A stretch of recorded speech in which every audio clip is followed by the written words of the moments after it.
I believe it's probably once a year that these dictionaries, I guess they try to remain relevant by saying, here's what is new in the Oxford Dictionary. This is the Cambridge There are a Dictionary. lot of different dictionaries is what we have learned, right? Yeah, a bunch. Because some of them seem to have, shall we say, more lax standards. I'd say. They'll let in words that you and I would think, that's not even a word. Yeah. To me, and I'm from the 1900s, there's only one dictionary. Webster's. Webster Dictionary. That's right. We grew up on it. Mm-hmm. Now, there's Oxford English Dictionary. Yes. But I was thinking of that as being British and snooty. Yes. We never had one in our home. We didn't. We only had the Webster. We had a Webster that was a red back, and that was just it. Yeah. Webster The cover was long gone. Well, right.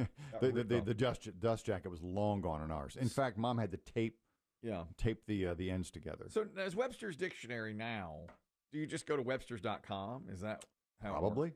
And I know there's dictionary.com. I mean, I'm sure they still print one, though. Yeah, but probably. Maybe not as many, but. And you think, like when we were kids, you had the dictionary, you could have it forever because it was all the same words. But now they're inventing words. And I guess they used to do that too. Yeah, well, slang, would enter the dictionary because one of our mom's favorite sayings was when we would use the word ain't, it grated on her nerves. She would say ain't in the dictionary. That's right. But now it is in the dictionary. Yeah, that's right. Ain't a word. Exactly. I eavesdropped on a conversation in the airport when my flight was delayed. There were some people going to Atlanta. Just waiting for the gate? Mm-hmm. And I was sitting, doing my Wordle, doing my other puzzles. And there were guys behind me, and they were sitting in their 20s, and they were using the word ain't, and they were ending their sentences with prepositions, and they were saying the word like every other word. And I wanted to stand and say, listen, guys, I like you. I hear you talking about, they lived in Atlanta. Look, they live in a bigger city than I do. And they were talking about finance and so forth. So I guess they had good jobs, but I wanted to say, your use of language is very poor. Let's try to get your grammar in a better spot, if you could. This sounds like the same message you want to send to our former coworker who's trying to become a hip hopper. You're having a real hard R day here. Yeah. Yeah. Looks like the president's getting through to one person. He's starting to fight. Okay, yeah. Let's make things back the old ways. He's starting to win me over. He's starting to win me over a little with this. I heard those guys talking. I was like, guys, I cannot abide by this with this poor grammar. I just can't do it. But they've added some new words to it. This is the Cambridge Dictionary. Cambridge, not Oxford. Not Oxford. Cambridge. 15 new words have been added, words or phrases to the dictionary. The first one I just mentioned, skibbity. That's a word we heard a couple of years ago. Middle schoolers were using skibbity and skibbity toilet. And they define that as a word that can have different meanings, like cool or bad, or can be used with no real meaning at all. Like, what the skibbity you doing? Or that wasn't very skibbity riz of you. Skibbity is just a word that 13-year-olds put in the middle of sentences for no reason. Did that come from something, or did they just invent that out of nothing? Was it a cartoon or something? No, I think it just came from nowhere, right? I thought when we heard about it first, it was some animated show that had used it. Maybe they did. I could be wrong. I don't know. But I see it, and I think less of Cambridge for putting it in their dictionary, Advantage Oxford? I think Advantage Oxford in my mind. Until they follow suit and put skibbity in there. Was it in a show? Apparently it's from a web series. Okay. The series is described as a war between toilets and human heads coming out of their bowls. Yes. Okay, you know what I'm moving with here. That's right. All right. Okay, good. I'm moving a little more to the right today. Let's go back and forth here. Biggie, what does the word delulu mean? Delulu is now in the dictionary. That's like crazy, delusional. Correct. Oh, I could have gone that. Yeah. I think I've heard Chris Demm say she's delulu. Delulu. Yep, that's right. They get tougher after that. Well, I could not define skibbity. I have no idea. I don't think anybody could. And clearly, it's indefinable. There is no definition. Tradwife. Tradwife. A tradwife, I want to say that is a woman who is leaning probably politically conservative, stays at home, does not work, raises children as the main priority. That's correct. It's short for traditional wife. Yeah. Married woman, stays home, cooking, cleaning, has children she takes care of. A traditional wife, a trad wife. My wife was. It's got a lot of traction in this country. Is it trad wife? That word. My wife was a trad wife until our kids were grown, and she went back to work. I was on the phone. What does trad wife mean? Traditional wife, married woman who stays at home doing cooking, cleaning, and has children she takes care of. The Okay. typical June Cleaver 1950s wife. And the goal is to be a mom. The goal is not to have a job outside the home. Trad wife. You're 1-1. Kristen got that right, Biggie. Okay. You ready for yours? Yeah. Broligarchy. BROLIGARCHY. Broligarchy. I wonder if that's back in my days, the saying was bros before hoes. Is it an updated version of that? You pick your bros over the women. No, it is not. It is a term for tech bros who are extremely powerful and wealthy and have or want political influence. Example, Mark Zuckerberg and Elon Musk are a broligarchy. They are together and very, very powerful, but only in that. So power bros. Yeah, exactly. They've taken tech power and used it to expand. Yeah, political gain. Exactly. This is an acronym. DYOR is in the Cambridge Dictionary. Chris Demm, what does DYOR stand for? Biggie knows it. Yeah, I think so. I bet it's do your own something. DYOR. Do your own research. Yep. He's got it. That's good. Do your own research.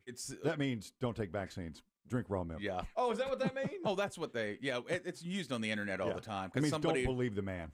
I didn't know. What happens is somebody will come on there and say something like, wildly crazy, and they'll be like, "What's your proof of that?" And they'll be like, "Do your own research." DYOR. Yeah, that's everybody's go-to on the internet. 9/11 was an inside job. DYOR. Do your own research. It's when you can't defend your point, you say that.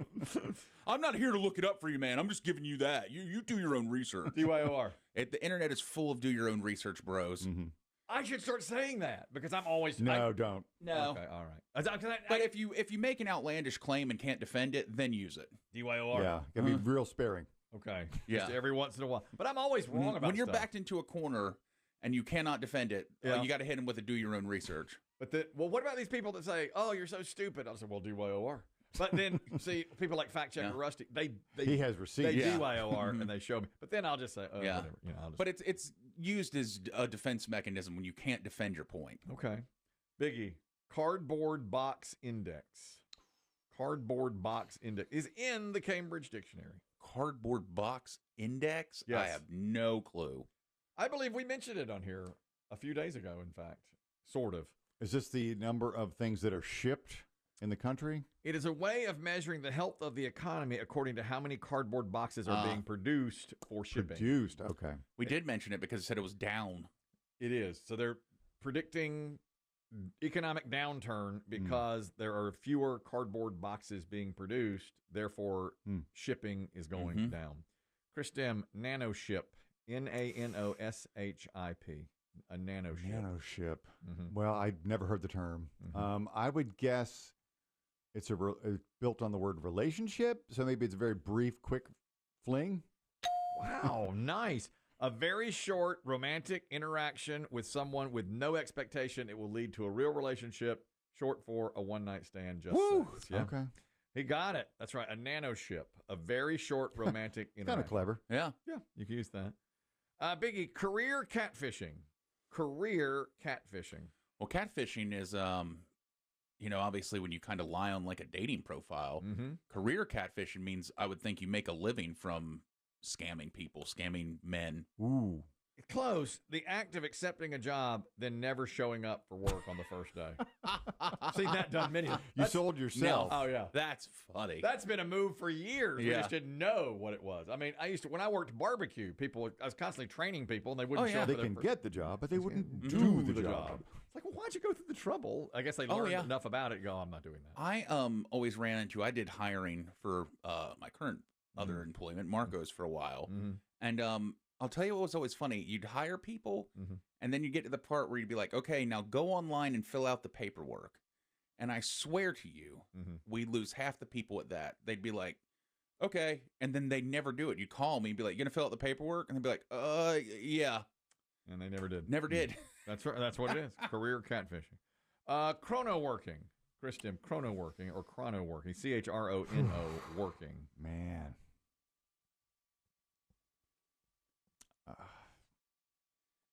I couldn't even begin to guess on what that is. New in the Cambridge Dictionary. Biggie, you want to try it? Chrono working? Chrono working.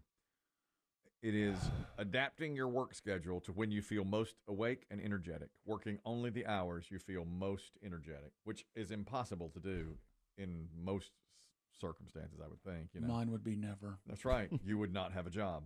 If you're an athlete, do you do that?